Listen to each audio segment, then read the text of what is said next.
नमस्कार। इतिहास के इस विश्लेषणात्मक अध्याय में स्वागत है। आज हम इतिहास के एक बेहद जटिल विषय पर बात करने वाले हैं, कुरु राजवंश का उत्तराधिकार संकट। एक इतिहासकार के नज़रिए से देखें तो ये सिर्फ कोई पुरानी कहानी नहीं है, बल्कि राजनीतिक तनाव और राज्य शिल्प का एक प्रामाणिक दस्तावेज है। यह दिखाता है कि कैसे सत्ता का एक विवाद पूरे राष्ट्र को युद्ध की आग में झोंक सकता है। आइए सत्ता संघर्ष के इस अध्याय का व्यवस्थित रूप से अध्ययन करते हैं। आज के हमारे इस सत्र की रूपरेखा कुछ इस प्रकार होगी।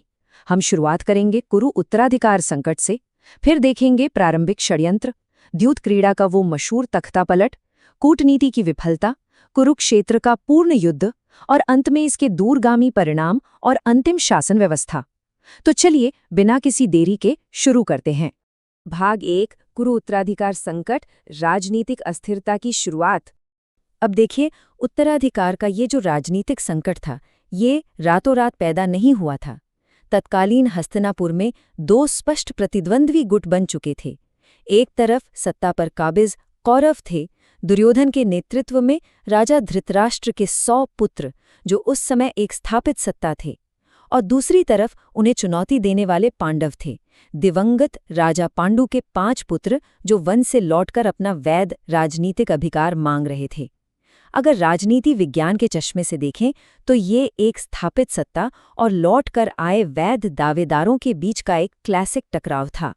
यहाँ से शुरू होता है हमारा दूसरा हिस्सा, प्रारंभिक षड्यंत्र। जब स्थापित सत्ता को अपनी कुर्सी खतरे में दिखी तो स्वाभाविक रूप से राज्य के भीतर गुप्त चालें और षड्यंत्र शुरू हो गए। सत्ताधारियों का पहला कदम था लाक्षागृह, यानी पांडवों को रास्ते से हटाने के लिए रची गई एक सुनियोजित राजनैतिक हत्या की साजिश। हालांकि पांडव इस प्राणघातक हमले से बच निकले। इसके बाद जो हुआ वो कूटनीति का एक अचूक दाव था, द्रौपदी स्वयंवर। देखिए, छिपकर रहते हुए अर्जुन का द्रौपदी से विवाह करना कोई साधारण सामाजिक रस्म नहीं थी।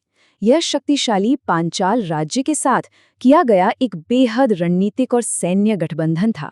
यहाँ से सत्ता का खेल पूरी तरह बदल चुका था। अब आते हैं तीसरे और सबसे निर्णायक मोड़ पर, द्यूत क्रीड़ा तख्तापलट। इतिहास में इस द्यूत क्रीड़ा को अक्सर महज जुए के एक खेल की तरह देखा जाता है, पर असल में ये एक सोची समझी राजनीतिक चाल थी। पांडवों ने बंजर खांडवप्रस्थ को समृद्ध इंद्रप्रस्थ में बदलकर अपनी प्रशासनिक काबिलियत साबित कर दी थी। अब सीधे सैन्य टकराव का जोखिम उठाने के बजाय दुर्योधन ने उन्हें इस खेल के लिए आमंत्रित किया। शकुनी के छल का इस्तेमाल करके ये एक रक्तहीन तख्तापलट साबित हुआ। बिना खून बहाए सत्ता छीन ली गई। इसके बाद द्रौपदी का जो सार्वजनिक अपमान किया गया, जिसे हम चीरहरण कहते हैं, वो केवल व्यक्तिगत द्वेष नहीं था, वो राज्यसभा के पटल पर राजनीतिक प्रतिद्वंदियों के मनोबल को पूरी तरह कुचलने का एक क्रूर प्रयास था। और इस राजनीतिक हार का दंड क्या था?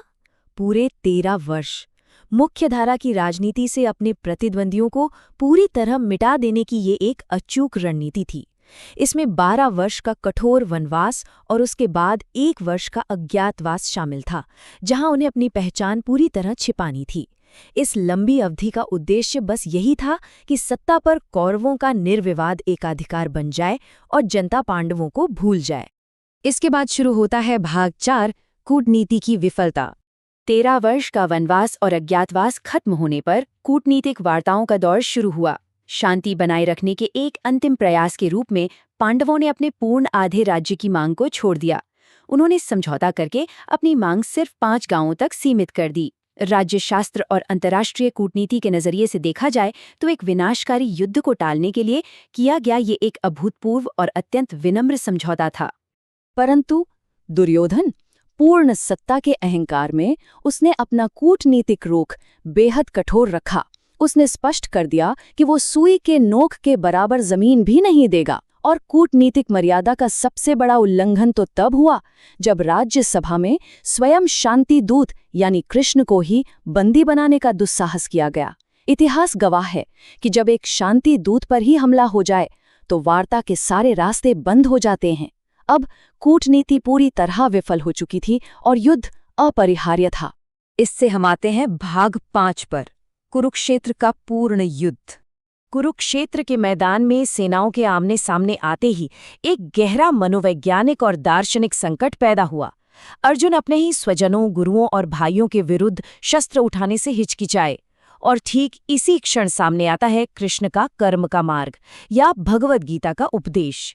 एक अकादमिक दृष्टिकोण से ये दर्शन केवल एक धार्मिक पाठ नहीं है, बल्कि न्यायपूर्ण युद्ध के सिद्धांत को स्थापित करने वाला आधार है। ये स्पष्ट करता है कि एक योद्धा का राजनीतिक और नैतिक कर्तव्य उसकी व्यक्तिगत भावनाओं से कहीं ऊपर होता है, खासकर जब बात धर्म और न्याय की रक्षा की हो। ये 18 दिन तक चला एक पूर्ण युद्ध था, जिसकी मानवीय और सामरिक कीमत अत्यंत भयावह थी। दोनों पक्षों के नेतृत्व का लगभग पूरा सफाया हो गया। महान सैन्य रणनीतिकार भीष्म पितामह शरशैया पर गिर गए, कौरव सेनापति द्रोणाचार्य मारे गए, रणनीतिक रूप से रचे गए चक्रव्यूह में युवा अभिमन्यु की निर्मम बलि चढ़ा दी गई, और अंततः कर्ण और अर्जुन के बीच हुआ वो ऐतिहासिक द्वंद्व जो इस विनाशकारी संघर्ष का चरम बिंदु था। इसी ने भारतीय उपमहाद्वीप के सैन्य इतिहास की दिशा बदल दी। अब हम बढ़ते हैं अपने आखिरी हिस्से की तरफ, भाग 6, परिणाम और अंतिम शासन। 18वें दिन के अंतिम द्वंद्व में भीम ने दुर्योधन की जंघा तोड़कर पांडवों की सैन्य विजय सुनिश्चित की, लेकिन सामरिक और राजनीतिक दृष्टि से इतिहास इसे एक पिरिक विक्ट्री या अत्यंत विनाशकारी जीत मानता है। सत्ता तो मिल गई, पर इसकी कीमत क्या थी? एक पूरी तरह से खंडित साम्राज्य, अनगिनत विधवाएं और अपनों का ही खून। शासन करने के लिए सिंहासन तो बचा, लेकिन उस पर बैठने वाले योद्धाओं के उत्तराधिकारी ही जिंदा नहीं बचे थे। इस भारी तबाही के बाद राज्य के पुनर्निर्माण और स्थिरीकरण का युग शुरू हुआ। युधिष्ठिर ने एक धर्मपूर्ण और न्यायप्रिय शासक के रूप में हस्तिनापुर की सत्ता संभाली, ताकि युद्ध के गहरे घावों को भरा जा सके। कुछ वर्षों बाद कृष्ण के महाप्रयाण के साथ ही एक युग का अंत हो गया। राज्य को सुरक्षित हाथों में सौंपने की प्रशासनिक आवश्यकता को समझते हुए अभिमन्यु के पौत्र परीक्षित को सत्ता का सुचारू हस्तांतरण किया गया, और अंततः अपने राजनीतिक कर्तव्यों को पूरा करने के बाद संस्थापक पांडवों ने राजपाट त्याग दिया और हिमालय की ओर प्रस्थान किया। इस पूरे ऐतिहासिक और राजनीतिक महाकाव्य का केंद्रीय सिद्धांत इस प्राचीन संस्कृत सूत्र में छिपा है, यतो धर्मस्ततो जयः, अर्थात जहां धर्म और न्याय है वहीं अंततः विजय है। यह पाठ हमें स्पष्ट रूप से चेतावनी देता है कि चाहे स्थापित सत्ता बाहर से कितनी भी अजेय और शक्तिशाली क्यों न लगे, राजनीतिक अहंकार, सत्ता का नशा और कूटनीतिक छलकपट अंततः पतन की ओर ही ले जाते हैं।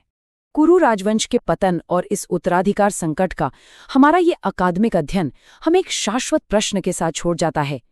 क्या पूर्ण सत्ता स्वाभाविक रूप से नेताओं को कूटनीति और समझौते के प्रति अंधा कर देती है? और क्या ऐतिहासिक रूप से न्याय बहाल करने की कीमत हमेशा एक ऐसा साम्राज्य होती है जो पूरी तरह से खंडित और रक्त से सना हो? इस विश्लेषणात्मक अध्ययन से जुड़ने के लिए धन्यवाद। इतिहास के इन पन्नों पर अपना चिंतन ऐसे ही जारी रखें।